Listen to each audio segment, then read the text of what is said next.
So you're going to have access to this content system where you can upload all your brochureware, but most importantly, 3 or more RFP responses, so proposals you've done in the past. More detailed, the better. So they get loaded in, uploaded into the system. So for example, imagine you've got a Excel file on your server, upload it here. We can do all this for you, or you can DIY. So uploading the document. By doing that, we've now trained the AI, which we call Savvy. Now Savvy knows all about that document. Once the content's loaded up, we can then actually run the tests for you. And so, or you can DIY again, but the idea is you pick up an RFP. So let's pretend that this is an RFP here that hasn't been completed yet. So there's a whole bunch of questions here. It's just simply a matter of then selecting the questions, taking 60 questions here for this RFP. I paste them in here, and I can actually add additional instructions. So this is for example, GE Aerospace. Emphasize our differentiation against Rolls-Royce jet engines and focus on the innovation, let's say the history of innovation in our products. But you can add in more comments in regards to make the answers more concise, or whatever additional instructions you want to give to the AI, and off we go.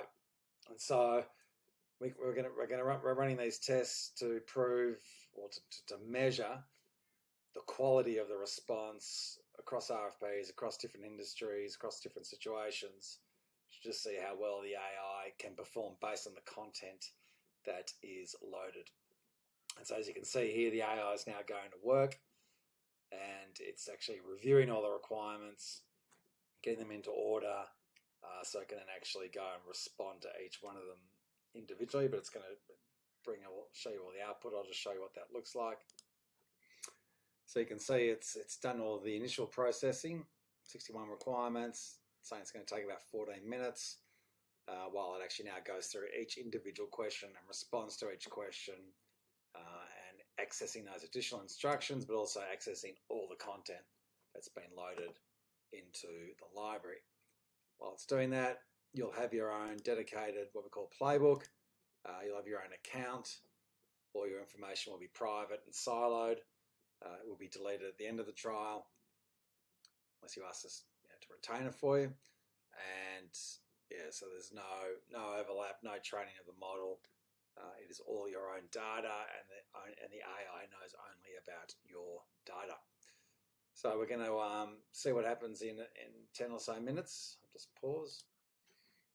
Okay, so you can see it's finished, and it's answered all the requirements.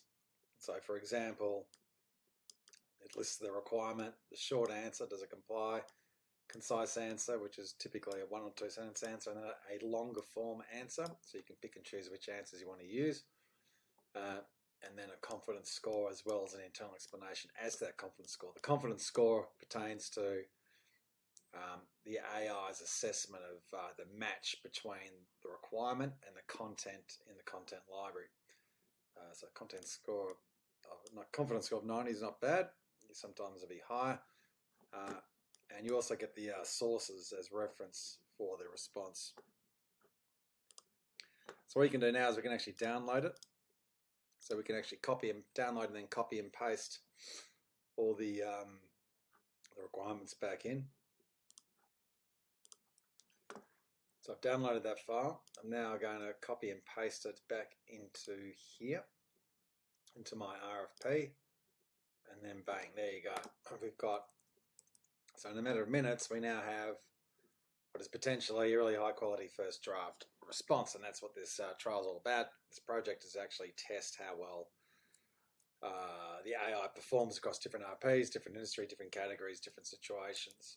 And so you can see here the comply, the short form comments, the long answer, then the confidence score here, that gives you a visual read on where the content is good or maybe not so good in terms of the match. Sometimes the confidence score will be 0 because there's no matching content at all. So the AI is trained not to hallucinate. And here we go, I've got the explanation and the sources. So that's how it works. And so in principle, yeah, it's all about loading in that content and then running the bulk response test on a single RFP. Look forward to your comments and participation, and thanks for watching.